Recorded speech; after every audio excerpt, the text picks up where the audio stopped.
राम राम साथियों, मैं विमल कुमार एक बार फिर आपका श्री संकल्प क्लासेस की technical theory live test class में स्वागत करता हूं। और ये पहले टेस्ट की हमारी तीसरी क्लास है। और आज की क्लास में हमें क्वेश्चन नंबर 53 से लेकर 72 जो अंतिम क्वेश्चन है वहां तक सॉल्व करना है।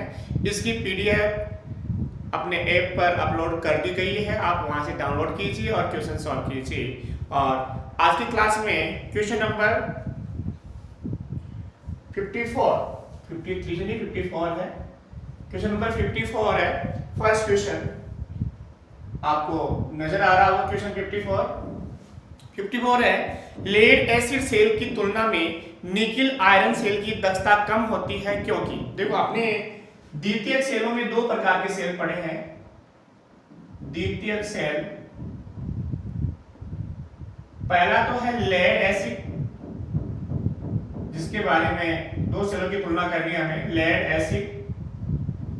और दूसरा है निकिल आयरन और निकिल कैडमियम। हम निकिल आयरन की बात करते हैं, निकिल आयरन सेल।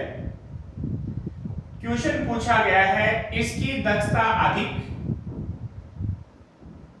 द्वितीयक सेलों में निकिल लेड एसिड की तुलना में निकिल आयरन की दक्षता कम होती है। इसकी दक्षता क्या होती है? अधिक। इसकी दक्षता होती है कम। ऐसा होने के पीछे कारण क्या है? पहला ऑप्शन दे रखा है इसका विद्युत वाहक बल कम होता है।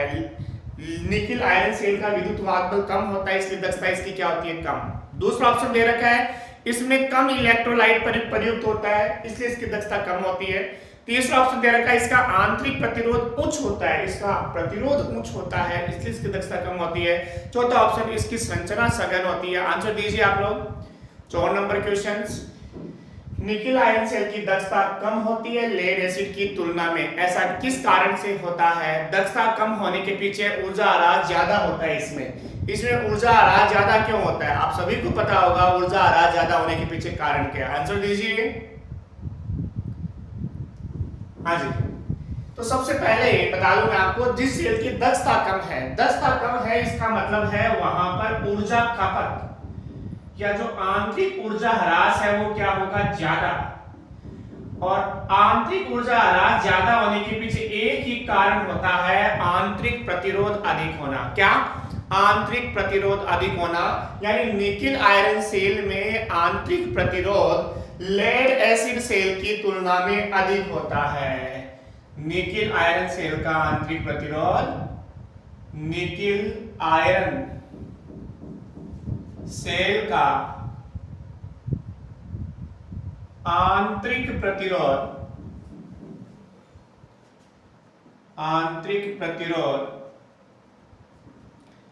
लेड एसिड सेल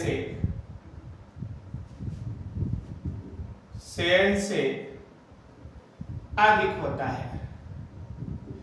आंतरिक प्रतिरोध अधिक होगा तो ऊर्जा आराज ज्यादा होगी, ऊर्जा आराज ज्यादा होगी तो दक्षता में क्या आ जाएगी? कमी आ जाएगी। तो यहां पर जो आंसर होगा, ए ऑप्शन में विद्युत वाहक बल कम नहीं होगा, इलेक्ट्रोलाइट कम ये भी नहीं होगा, आंतरिक प्रतिरोध उच्च, यानी कि सी ऑप्शन 54 नंबर जो क्वेश्चन है इसका आंसर होगा सी ऑप्शन। इसके बाद 55 सभी का हो गया। 54 आंतरिक प्रतिरोध अधिक होने के कारण निकिल आयरन सेल में ऊर्जा ह्रास अधिक होगा और दक्षता क्या होगी? कम होगी। उसके बाद 55 नंबर क्वेश्चन, 55 नंबर क्वेश्चन देखिए, सब लोग देखिए। क्वेश्चन कह रहा है शुष्क सेल में कौन सा पदार्थ विदुर्वक के रूप में काम में आता है? शुष्क सेल में विदुर्वक पूछा गया है। शुष्क सेल में विदुर्वक, ऑप्शंस आपको दे रखे हैं। सबसे पहला ऑप्शन दे रखा है अमोनियम क्लोराइड NH4Cl, दूसरा ऑप्शन जिंक क्लोराइड ZnCl, और तीसरा ऑप्शन प्लास्टर ऑफ पेरिस, और चौथा ऑप्शन मैग्नीज डाइऑक्साइड। सब लोग आंसर दीजिए। शुष्क सेल में विदुर्वक के रूप में किसका प्रयोग किया जाता है?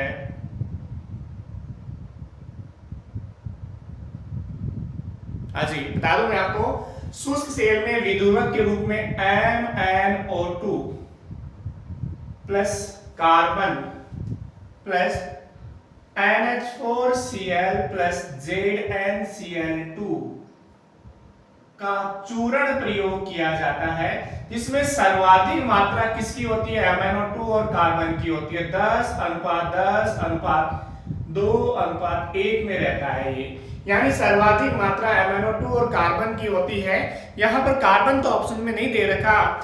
ध्यान रखना, विदुरक का काम तो यही करते हैं, ये उत्प्रेरक का कार्य करते हैं। किसका कार्य करते हैं? उत्प्रेरक का कार्य करते हैं। मेन जो विदुरक होता है वो कौन सा होता है? MnO2 ही होता है। तो यहाँ पर जो सही आंसर होगा डी ऑप्शन, मैग्नीज डाइऑक्साइड विदुरक का कार्य करेगा। MnO2 का जो चूर्ण होगा वो विदुरक का कार्य करेगा। जो शुष्क सेल, ड्राई सेल में विदुरक के रूप में MnO2 रहता है, साथ में carbon plus NH4Cl plus ZnCl2 का चूर्ण मिलाते हैं, 10:10:2:1 में होता है। मेन विदुरक यही रहता है। आपको पता होगा लेक्लांसी सेल रुक रुक के सप्लाई देता है, उस दोष को दूर करने के लिए मेन विदुरक के साथ में उत्प्रेरक मिलाते हैं ताकि हाइड्रोजन गैस फटाफट नष्ट हो जाए। तो यहाँ पर 55 नंबर क्वेश्चन का आंसर होगा डी, MnO2 का चूर्ण। उसके बाद क्वेश्चन नंबर 56 देखिए, 56 नंबर क्वेश्चन देखिए।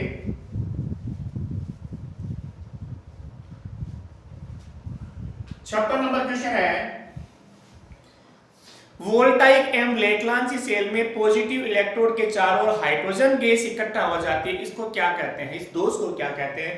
पहला नाम है अम्ल गमेशन, दूसरा नाम दूरवाछंदन, तीसरा आयनीकरण और चौथा हाइड्रोजन कहलाता है। मतलब सेलों में धनात्मक इलेक्ट्रोड के चारों ओर हाइड्रोजन गैस इकट्ठे होने की प्रक्रिया या हाइड्रोजन गैस इकट्ठा होती है, इस दोष को क्या कहते हैं? तो सब लोग आंसर दीजिए। 56 नंबर क्वेश्चन का आंसर दीजिए भाई। सेलों में धनात्मक इलेक्ट्रोड के चारों ओर हाइड्रोजन गैस इकट्ठी होती है, ये किस कारण से इकट्ठी होती है या इस दोष को क्या कहते हैं? सबसे पहला बता देता हूं मैं, अम्ल गमेशन क्या है। इसमें देखो ऑप्शंस दे रखे हैं, सारे ऑप्शन का मतलब समझा दूं मैं। अम्ल गमेशन, पहला ऑप्शन दे रखा है अम्ल गमेशन। अम्ल गमेशन का मतलब होता है जस्ते की छड़ पर पारे का लेपन करना। जस्ते की छड़ पर पारे का लेपन करना। जस्ते की छड़ पर पारे का लेपन करना अम्ल गमेशन कहलाता है। दूसरा ऑप्शन दे रखा दूरवाछंदन।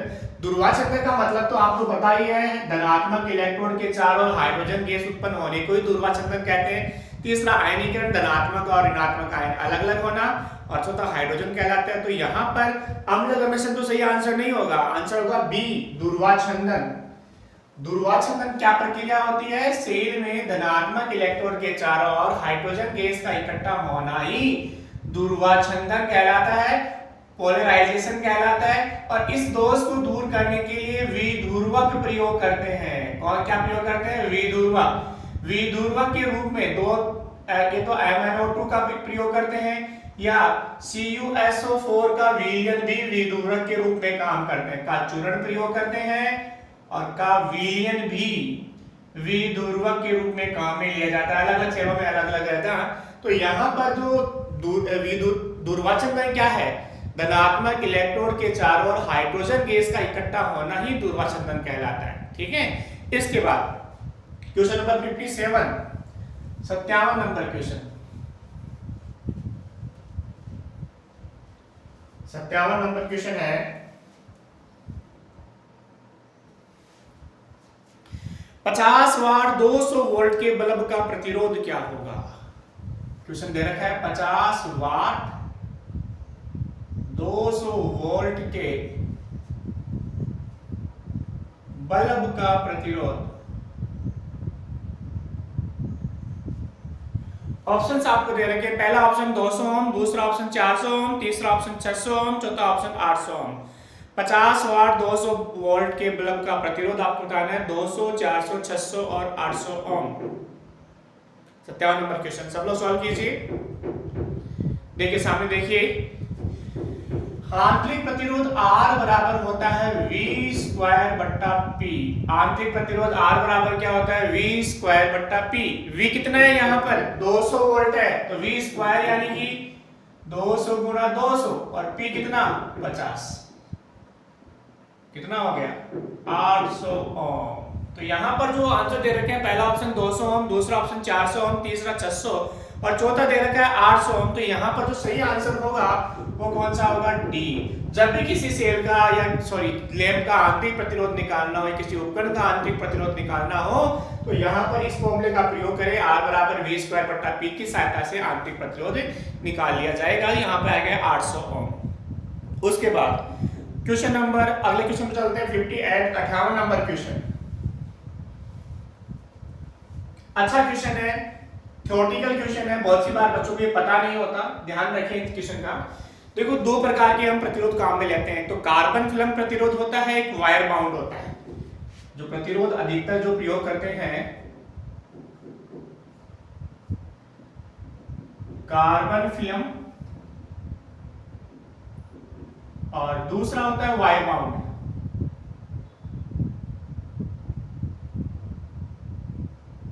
ठीक है, अब यहां क्वेश्चन कह रहा है वायर बाउंड प्रतिरोध की क्षमता, पावर रेटिंग क्या होगी, वायर बाउंड प्रतिरोध की पावर रेटिंग क्या होगी।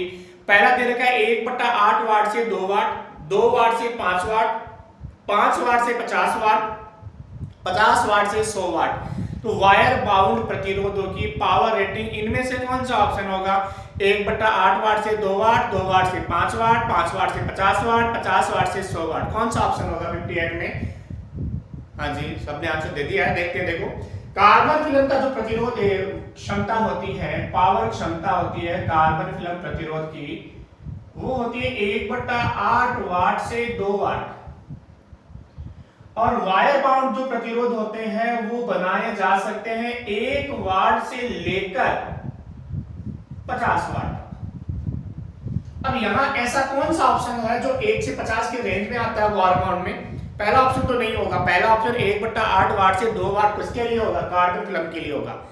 दूसरा ऑप्शन 2 से 5 भी नहीं हो सकता क्योंकि 50 तक होता है। तीसरा ऑप्शन 5 से 50 वाट, यानी कि सी ऑप्शन से यहां पर सही माना जाएगा 58 में। सी ऑप्शन सही माना जाएगा, वायर बाउंड प्रतिरोधों की पावर रेटिंग 50 वाट से लेकर 100 वाट तक होती है। 58 हो गया। इसके बाद 59 नंबर क्वेश्चन,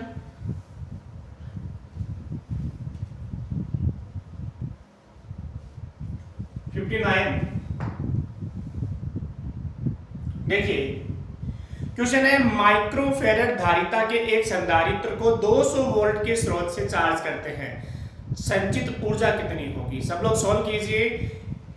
एक माइक्रोफेरेड धारिता के एक संधारित्र को 200 वोल्ट के स्रोत से चार्ज करते हैं, संचित ऊर्जा, संधारित्र द्वारा संचित ऊर्जा निकालनी है। 1 जूल होगी, 100 मिली जूल होगी, 10 मिली जूल होगी या 100 जूल होगी। संधारित्र द्वारा संचित ऊर्जा निकालनी है। सब लोग सॉल्व कीजिए, बताइए आंसर।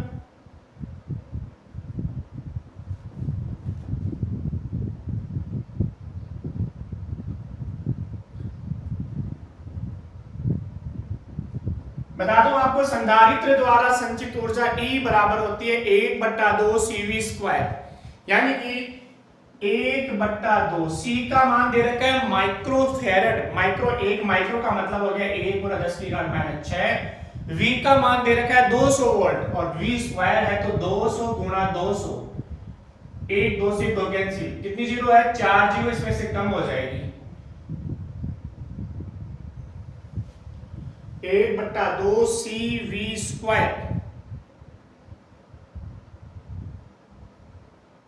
1/2 CV²। तो अपने पास 1/2 C हमें माइक्रोफेरेड दे रखा है, इसके पहले आंकड़ा नहीं है, ध्यान रखिए। 59 नंबर जो क्वेश्चन है इसमें C का मान 0.5 माइक्रोफेरेड है। सॉरी, प्रिंटिंग मिस्टेक है, मैं करेक्शन करवा दूंगा। C का मान कितना है, 0.5 माइक्रोफेरेड दे रखा है, तो यहां 0.5 रहेगा।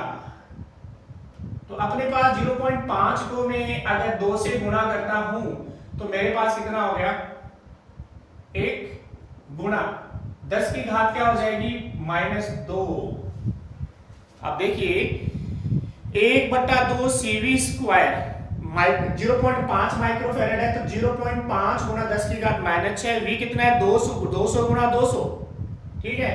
तो अपने पास कितना आ गया, 1 × 10 की घात -2। अब इस 10 की घात -2 को -3 बनाना है, तो 10 गुना 10 की घात -3 यानी 10 मिली जूल। ओके, तो 10 मिली जूल यहां पर आंसर होगा सी। 59 में आंसर होगा सी, 10 मिली जूल। आप लोग एक बार वापस देख लीजिए, ये होता है 1/2 सीवी स्क्वायर। क्वेश्चन में थोड़ा सा करेक्शन है, यहाँ सी का मान होगा 0.5 माइक्रो, तो 0.5 माइक्रो है, 10 की घात -6 हो गया। और v स्क्वायर 200 गुना 200, 1 2 कैंसिल हो गया, ये 0.5 को 2 से गुना किया 1, ये 4 जीरो कैंसिल हो गई, 2 बच गई, 10 मिली जूल अपने पास आंसर हो जाएगा 59 में, सी ऑप्शन। उसके बाद है क्वेश्चन नंबर 60 नंबर क्वेश्चन। देखिए बच्चों 60 नंबर क्वेश्चन क्या है।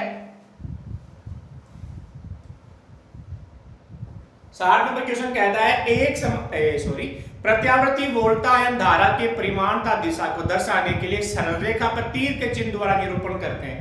मतलब ऐसा कौन सा आरेख है जिसकी सहायता से वोल्टा और धारा को इस प्रकार से दर्शाया जाए। तीर का चिन्ह लगाकर विभव और धारा को, मान लीजिए ये विभव है, ये धारा है, इनके बीच का गुणनफल है।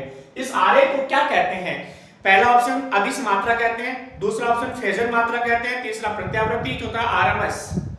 सभी को पता है इसको कौन सा कहते हैं, फेजर आरेख कहते हैं, यानी फेजर मात्रा।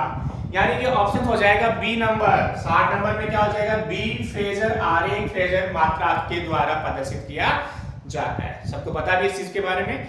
क्वेश्चन नंबर 61 अच्छा क्वेश्चन है, और ये दिल्ली मेट्रो में आ चुका है। क्वेश्चन नंबर 61,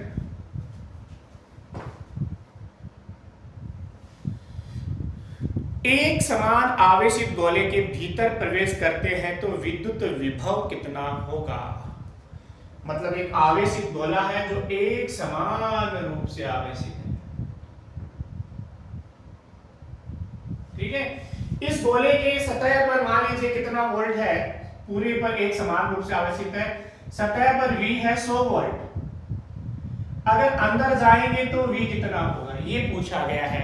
पहला ऑप्शन घटता है, दूसरा ऑप्शन कभी घटता है कभी बढ़ता है, तीसरा ऑप्शन उतना ही रहता है जितना सतह पर है, चौथा ऑप्शन है हर बिंदु पर शून्य होता है। ध्यान रखिए, अंदर विभव जितना बाहर था उतना ही रहेगा, लेकिन विद्युत क्षेत्र की तीव्रता क्या हो जाएगी? शून्य हो जाएगी। विभव जितना बाहर था, अगर आगे सतह पर है तो विभव जितना बाहर था उतना ही अंदर है, लेकिन विद्युत क्षेत्र की तो तीव्रता अंदर क्या रहेगी? शून्य रहेगी। यानी कि यहाँ पर सही आंसर होगा उतना ही रहेगा जितना सतह पर है।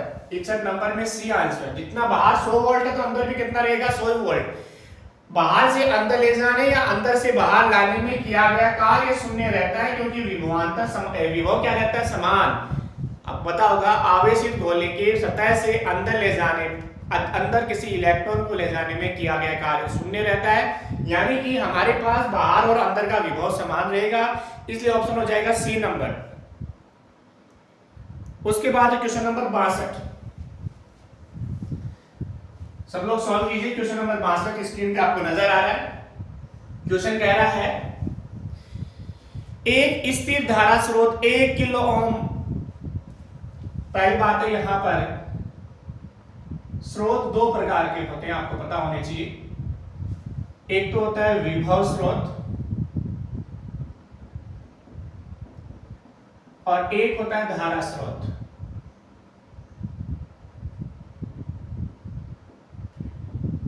कहता है स्थिर धारा स्रोत है जो 1 किलो ओम को 0.4 एम्पियर सप्लाई दे रहा है, तो लोड बदलकर 100 ओम कर दिया जाए, 1 किलो ओम की जगह 100 ओम कर दिया जाए तो कितनी धारा देगा, इसके बारे में पूछा गया। सब लोग आंसर दीजिए, मैं आपको पहले स्रोत समझाता हूं। देखो विभव स्रोत क्या होता है? जिसका विभव लोड के साथ स्थिर,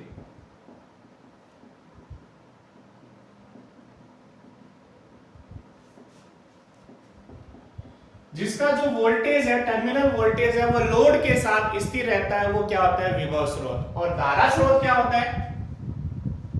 जिससे ली गई धारा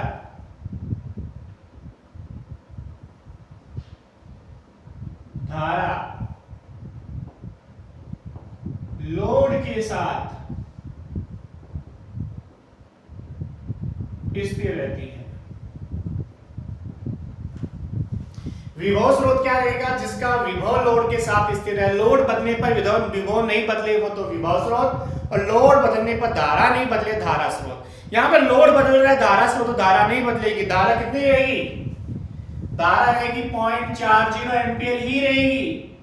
लेकिन यहाँ पर 0.40 एम्पियर ऑप्शन में नहीं है, मिली में दे रखे ऑप्शंस, तो मिली में बदलने के लिए ऐसा कर सकते हैं 40, सॉरी अब इसको 0.40 एम्पियर दे रखी है अपने को, इसको मिली में लिखना है। मिली में लिखने के लिए हमें क्या करना पड़ेगा? इसको किससे गुणा करना पड़ेगा? आधार से। भाई एम्पियर को मिली एम्पियर में लिखने के लिए हजार से गुणा करना पड़ता है। 0.40 एम्पियर है, इसको मिली में लिखने के लिए हजार से गुणा करेंगे। हजार से गुणा करेंगे तो आपके पास देखो, हजार से गुणा करेंगे तो दो तो पहले पॉइंट हट गया, एक आ गई, कितना हो गया? 400 मिली एम्पियर। हजार से गुणा करेंगे तो हमारे पास आ गया 400 मिली एम्पियर, यानी कि ऑप्शन हो जाएगा D number option, 400 milli ampere. आप लोग ध्यान रखें, स्थिर धारा स्रोत है। स्थिर धारा स्रोत से ली गई धारा लोड पर निर्भर नहीं करती है, और लोड पर निर्भर नहीं करती है तो जितनी धारा ये 1 किलो ओम को देगा उतनी धारा किसको देगा? 100 ओम को देगा। यानी कि आंसर वहां 40 एम्पियर 0.40 एम्पियर को मिली एम्पियर बदलने के लिए 1000 से गुणा करेंगे। 1000 से गुणा करेंगे तो 400 मिली एम्पियर, आंसर होगा डी।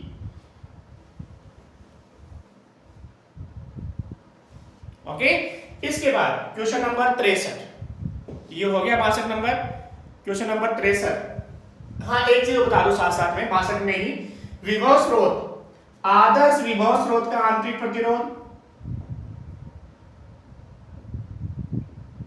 स्रोत का आंतरिक प्रतिरोध,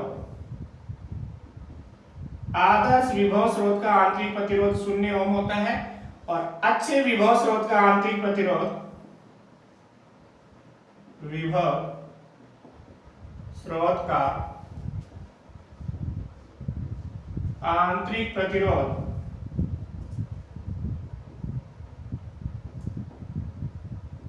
कम से कम होना चाहिए।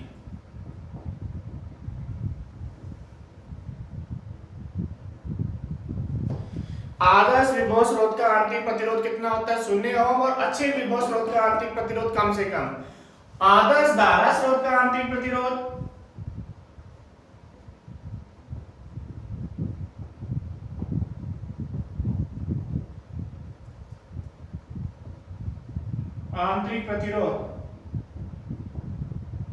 अनंत होना चाहिए, और अच्छे का क्या होना चाहिए? अधिक से अधिक।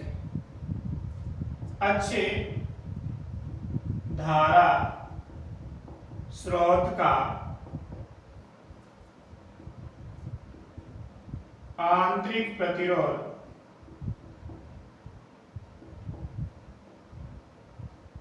अधिक से अधिक। ये 4 क्वेश्चन आपको और पता होना चाहिए।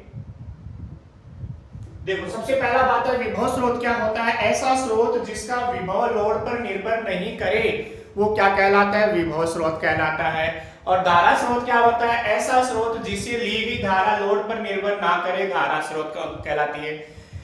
आदर्श विभव स्रोत का आंतरिक प्रतिरोध 0 ओम होता है, अच्छे का कम से कम। आदर्श धारा स्रोत का आंतरिक प्रतिरोध अनंत होता है, अच्छे का अधिक से अधिक। अब देखो, पहले अपने को 1 किलो ओम पर 0.40 धारा दे रही है, एम्पियर दे रही है, तो अपने पास कंफर्म है कि चाहे 100 ओम हो तो भी उतनी देगी, और उसको मिली एम्पियर में लिखने के लिए किससे गुणा करने के? 1000 से।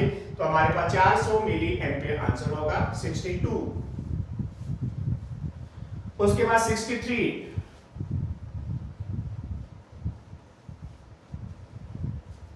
63 नंबर क्वेश्चन। एक तापक अवयव 100 वाट 200 वोल्ट अंकित है, 2 समान भागों में काटकर समांतर में जोड़ दिया गया है, तो प्रति सेकंड ली जाने वाली ऊर्जा शक्ति क्या होगी? मतलब हीटिंग एलिमेंट आपके पास है, हीटिंग एलिमेंट 100 वाट 200 वोल्ट का है। इसको दो भागों में काटा और दो भागों में काट कर इसको उनको किस क्रम में जोड़ दिया, समांतर क्रम में जोड़ दिया, तो ली गई शक्ति निकालनी है।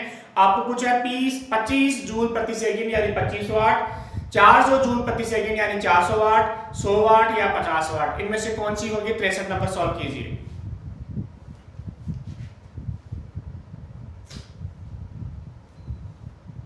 हाँ जी, देखिए किस प्रकार से करेंगे। सबसे पहला आपको काम यह है कि इसका प्रतिरोध क्या हो जाएगा। प्रतिरोध होता है V स्क्वायर बट्टा P, तो 200 वोल्ट गुणा 200 वोल्ट बट्टा 100, 400। ये 400 ओम का प्रतिरोध है तापक हीटिंग एलिमेंट का। हीटिंग एलिमेंट का प्रतिरोध है 400 ओम। इसको दो भागों में काटा, इधर वाला कितना हो गया 200, इधर वाला कितना हो गया 200, और इनको समांतर में जोड़ दिया। मतलब इस 200 प्रतिरोध वाले को और 200 प्रतिरोध वाले को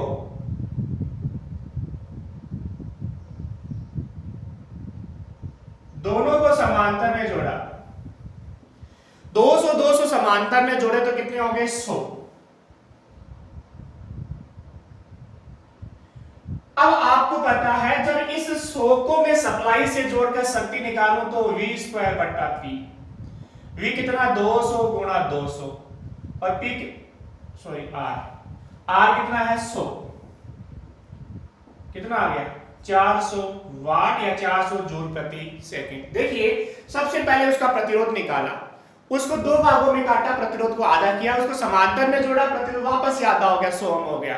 उसके बाद क्या करेंगे P बराबर V स्क्वायर बट्टा R से करेंगे तो हमारे पास आ जाएगा 400 वाट या 400 जूल प्रति सेकंड। तो 63 नंबर में आंसर हो जाएगा B, 63 नंबर का आंसर हो जाएगा B।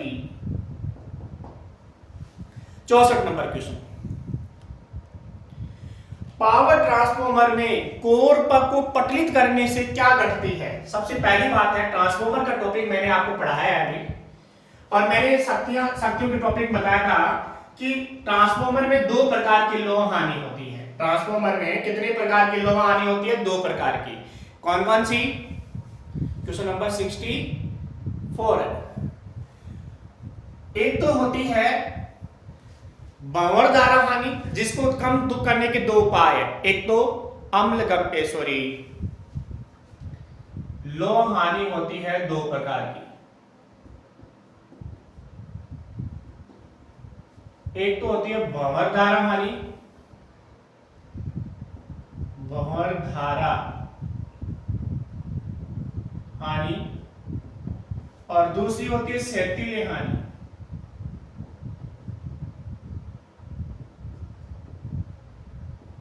जो भंवर धारा हानि है इसको कम करने का उपाय, पहला उपाय तो पटलित बनाकर, और दूसरा उपाय सिलिकॉन स्टील का लेपन करके।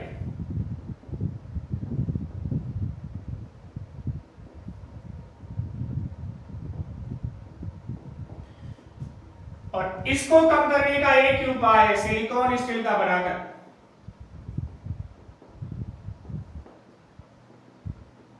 स्टील का बनाकर कम कर सकते हैं। तो यहां पर कौन सी हानियों को कम करने के लिए ट्रांसफॉर्मर कोर को पटलित किया जाता है?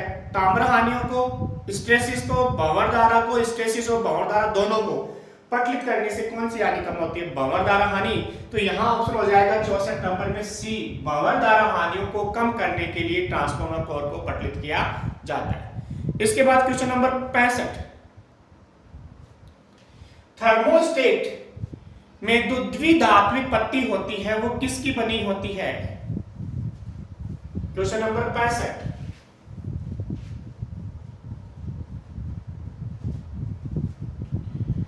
नंबर क्वेश्चन पूछा गया थर्मोस्टेट में द्विधात्विक स्ट्रिप किसकी बनी हुई होती है? पहला ऑप्शन ब्रॉन्ज आयरन, दूसरा option copper iron, bronze copper, और मैग्नीज सिल्वर की बनी होती है। यहां पर सही थर्मोस्टेट में द्विधात्विक पट्टी होती है वो किसकी बनी हुई होती है? कॉपर आयरन की बनी हुई होती है। और ये ध्यान रखें कि यहां जो पत्तियां होती है इन पत्तियों में जो प्रसार गुणांक है, दोनों पत्तियों का प्रसार गुणांक अलग अलग होना चाहिए। दोनों पत्तियों का प्रसार गुणांक अलग अलग होना चाहिए, यानी एक कम फैले और एक ज्यादा फैले। अतः यहाँ जो सही आंसर होगा वो कौन सा होगा? कॉपर आयरन की द्विधात्विक पत्तियां बनी होती है। यूपीएस का अर्थ है, यूपीएस का पूरा नाम पूछा है, अनइंटरप्ट पावर सप्लाई। यूपीएस का पूरा नाम है अनइंटरप्ट पावर सप्लाई। तो यहां पर अपर पावर सिस्टम नहीं, अंडर पावर सिस्टम नहीं, अनइंटरप्टिबल पावर सप्लाई। सही आंसर हो जाएगा C number option, uninterruptible power supply. C number option सही आंसर होगा। 66 नंबर में सी होगा, अनइंटरप्टिबल पावर सप्लाई। उसके बाद 67 नंबर क्वेश्चन कहता है चालकता की निम्नलिखित में से इकाई कौन सी है? देखो मैंने आपको कल समझाया था प्रतिरोध का इकाई ओम, प्रतिरोध, प्रतिघात, प्रतिबाधा की ओम, और चालकता की क्या होती है? महो। तो महो आंसर दे रखा है फर्स्ट। 67 नंबर में आंसर हो जाएगा महो, फर्स्ट ऑप्शन। उसके बाद 68 नंबर क्वेश्चन, 68 नंबर क्वेश्चन है 3 ओम 3 ओम के प्रतिरोध को त्रिभुज में जोड़ा गया है। ये क्वेश्चन मैं करवा चुका हूं, वैसे वापस देख लीजिए। 3 ओम के 3 प्रतिरोध त्रिभुज में जोड़े हुए हैं, 3 ओम, 3 ओम और 3 ओम। क्वेश्चन पूछा गया है त्रिभुज के दो सिरों के बीच प्रतिरोध कितना होगा? ये क्वेश्चन मैं करवा चुका हूं अपनी एक सीरीज में। तो 3 और 3 कौन से क्रम में? श्रेणी क्रम में। कितना हो गया? 6 ओम। और ये नीचे वाला 3 ओम। अब 6 और 3 कौन से क्रम में हो गए? समांतर में। तो परिणामी हो जाएगा 6 गुणा 3/6 प्लस 3, 18/9। कितना आ जाएगा? 2 ओम। तो सही आंसर हो जाएगा यहां पर सी। 68 में सी सही आंसर होगा। 69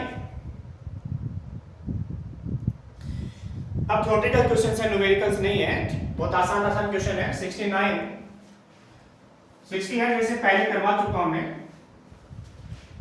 69 नंबर क्वेश्चन देखिए, क्वेश्चन कह रहा है 15 एम्पीयर क्षमता का कौन सा आउटलेट संयोजित करते हैं? 15 एम्पीयर पे हमेशा डबल पोल स्विच का प्रयोग करना चाहिए, डीपी स्विच का प्रयोग करना चाहिए।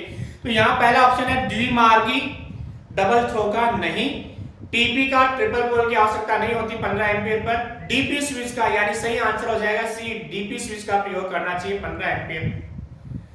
उसके बाद है 70 नंबर क्वेश्चन। 69 में तो हो गया सी ऑप्शन, डीपी स्विच का प्रयोग करना चाहिए। 70 नंबर क्वेश्चन, 70 नंबर क्वेश्चन कहता है ताप विद्युत युग्म किस सिद्धांत पर कार्य करते हैं?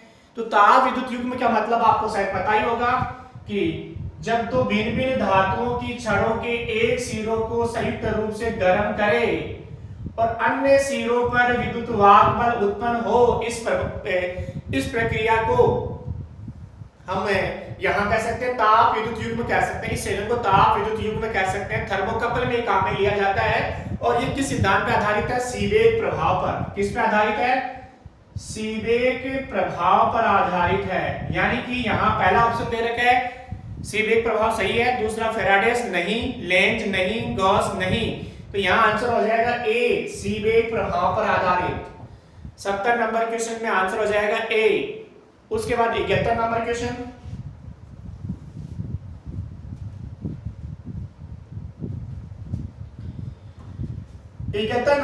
है स्थिर विद्युत क्षेत्र में की ऊर्जा किस उपकरण में संचित होती है? स्थिर विद्युत क्षेत्र की ऊर्जा किस उपकरण में संचित होती है? प्रतिरोध में ऊर्जा संचित नहीं होती है, ऊष्मा के रूप में परिवर्तित हो जाती है, गलत आंसर हो गया।